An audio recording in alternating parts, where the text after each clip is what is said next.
sügav kummardus teile, suur tänu, et te olete olemas, jätkake samas vaimus ja järjest uute ja uute ideedega olete alati teretulnud ja me alati, millega saame, sellega aitame, palju me ju ei saa, aga igal juhul sügav kummardus teile veel kord, aitäh!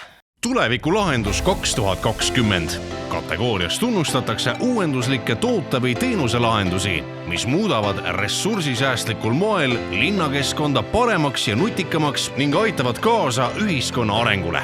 Nominendid: suurköökide puhastus- ja hooldusteenus Puhasköök 2.0 OÜ, Solar Energy OÜ, autonoomsed allveerobotid Unsinkable Robotics OÜ. Tulevikulahendus 2020 võitja Päiksekatus Rupit Solar Energy OÜ.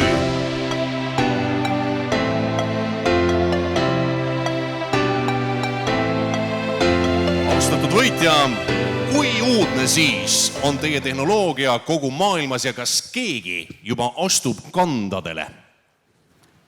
Meie tehnoloogia on praegu ainulaadne, täpselt selliseid metallkatuseid mitte keegi maailmas ei tooda ega ei müü. Ja kandadele astujad, mis te arvate, kes on meie suurimad konkurendid? Tavalised katused ja tavalised päikesepaneelid. Aga milleks panna 2 kihti katustele, kui võib panna 1 ja teie katus näeb väga kena välja. Nii et oske kõik endale päikesekatus. See kategooria on nii keeruline, et ma ei küsi mitte midagi.